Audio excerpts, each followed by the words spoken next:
మన ప్రభువును రక్షకుడైన యేసు క్రీస్తు అతి శ్రేష్టమైన నామాన్ని బట్టి ఈ ఉదయకాల హోసన్నా దైవ సందేశాలనే కార్యక్రమం వింటున్నాం. దేవుని బిడ్డలైన మీకు శుభం కలుగునగాక. ఈరోజు మనస్ఫూర్తిగా మిమ్మల్ని అభినందిస్తూ దీవిస్తూ సేవకుడుగా మీ కొరకు ప్రార్థిస్తున్నాను. అన్నిటికంటే విశేషం మీ జీవితం ప్రకాశించాలని నేను కోరుకుంటాను. అంటే ప్రకాశించుట అనగానే మీకు తెలుసుగా, మీ ఆత్మీయ జీవితం ప్రకాశించాలి, మీ నైపుణ్యత ప్రకాశించాలి, నీ ధైర్యం ప్రకాశించాలి, నీ ఆలోచనలు అనేకులకు దీవెనకరంగా ఆహా ఎంత ఉపయుక్తమైన ఆలోచన చెప్పాడు అనేటట్టుగా ప్రకాశమానమైన ఒక స్థితి నీకు కలగాలి. ఓ సేవకుడికి నేను చెప్పగలిగిన మాట ఏమిటంటే, మరి నువ్వెప్పుడు ప్రకాశిస్తావు? ఆ ప్రకాశమానం నీకు ఎప్పుడు కలుగుతుంది? ఒక్కసారి ఆగి ఆలకిస్తే సూర్యుడు ప్రకాశిస్తాడు, కానీ చంద్రుడికి ప్రకాశించే శక్తి లేదు. ఈ రెండిటి బంధాన్ని చూస్తే సూర్యుడి చుట్టూ చంద్రుడు తిరుగుతాడు, అలాగే సూర్యుడి చుట్టూ భూమి తిరుగుతుంది. ఇప్పుడు జరిగేది ఏమిటో తెలుసా? తన కాంతిని వాటి మీద ప్రకాశింపచేశాక సూర్యుడు కూడా ప్రకాశిస్తున్నట్టుగా చంద్రుడు కూడా ప్రకాశిస్తాడు. సూర్యకాంత్యం వేడిగా ఉంటుంది, చంద్రకాంత్యం చల్లగా ఉంటుంది. ఎంతకీ శక్తి ఎక్కడొచ్చింది అంటే సూర్యుడి చుట్టూ తిరుగుతున్నందువలన. ఇప్పుడు మీకు ఒక మాట చెప్పనా, మన జీవితంలో ప్రకాశించాలన్నా, అనేకులకు దీవెనకరంగా ఉండాలి అన్నా, అనేకులకు క్షేమం కలిగేట్టుగా మనం బ్రతకాలి అన్నా మనంతలో మనం చేయలేము. అనుకుంటాం డబ్బుంటే చేయగలనని, చేయలేవు. తెలుగుంటే చేస్తానని కొంతకాలమే, నేను బాగా చేస్తాను ఓపిక సనగలుగుతూ నువ్వేం చేస్తా? అందుకని నువ్వెప్పుడు నీవు శక్తిహీనుడు అనే విషయాన్ని గమనించి, నేను చంద్రుని గనక నా మీద ఆయన కాంతి పడితే బాగుంటుంది అని సూర్యుడి చుట్టూ భూమి చంద్రుడు తిరిగినట్టుగా, గ్రహాలు తిరిగినట్టుగా నువ్వు యేసు చుట్టూ తిరగాలి. అప్పుడు ఆయన కాంతి నీ మీద పడుతుంది. 67వ కీర్తన 2వ వాక్యంలో ఇలాగున రాయబడి ఉంది, ఆయన తన ముఖ కాంతి మా మీద ప్రకాశింపచేయునుగాక. ఆయన తన ముఖ కాంతి మా మీద ప్రకాశింపచేయునుగాక.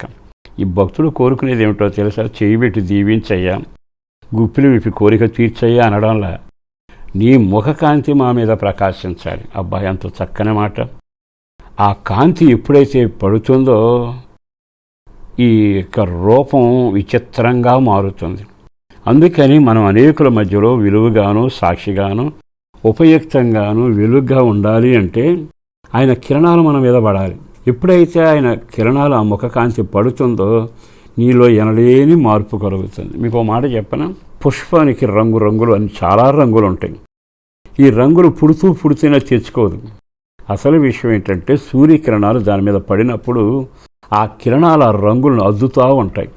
ఎన్ని రకాల రంగులు చూడముచ్చడుగుంటే ఏమిటి పువ్వుకి వైభవం, ఈ రంగులు ఎలా వచ్చాయి, ఈ రంగు ఎట్లా వచ్చింది మనం ఊహించలేం. కానీ విచిత్రం ఏమిటో తెలుసా? దేవుని కాంతి పడితే నీ వెరగని కృప పొందుతావు, నీవు బహుగా ప్రకాశిస్తావు.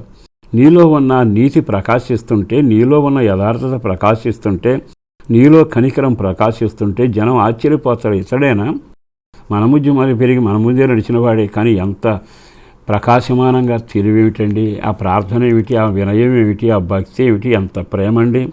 అంటే నీలో ఆయన ముఖకాంతి పడినప్పుడు ఇన్ని రకాల కార్యాలు జరుగుతాయి. దేవుని ముఖకాంతి పడలేదనుకోండి, కళావిహీనంగా ఉంటావుగా. నువ్వు కళ లేకపోతే నువ్వు ఒకళ్ళు మేలు చేయలేవుగా.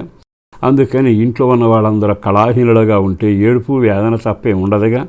సేవకులుగా చెబుతున్న వాక్యం చదవండి, దేవుని వైపు తిరగండి, దేవుని నామన ప్రార్థన చేయండి. చేసేటప్పుడు కలిసి రావాలి, కొడుకు పుట్టాలి, డబ్బు రావాలి, ఇల్లు కావాలని మాత్రమే కాదు.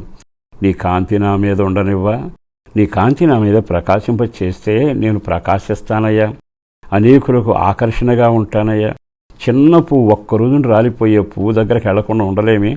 అసలు ఆ రంగులు చూస్తేనే ఎంత ముచ్చటగా ఉంది. అట్లాంటి పువ్వులు అలంకరించిన దేవుడు నిన్ను సిద్ధపరచడా?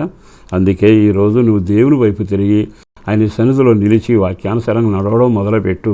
ఆయన కిరణాలు పడతాయి, నీ రంగులు మారతాయి. నీలో ప్రేమ, నమ్మకం, యథార్థత, పవిత్రత, కనికరం కొట్టొచ్చినట్టు కనబడుతుంది. అట్టి కృపచేత అనేకులకు మీరు దీవెనకరంగా ఉందురుగాక. పరిశుద్ధుడును ప్రేమమడి నా ప్రభు వందనాలయ, అపారమైన నీ ప్రేమను బట్టి ధన్యవాదాలు. మీరు చేస్తూ నడిపిస్తున్నందుకు వందనాలు. కుటుంబాలను దీవించండి. కళావిహీనంగా ఉన్న కుటుంబాలు కళకళలాడాలి. సమస్తం కోల్పోయిన వాడు సమృద్ధి చేత నింపబడాలి. చీకట్లో ఉన్నవారు వెలుగ్గా ఉండాలి. ప్రకాశించే శక్తి లేని వాడు బహుగా ప్రకాశించాలి.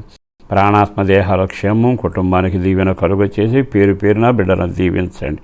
యేసు పేరట వేడుచున్నాం తండ్రి. ఆమేన్.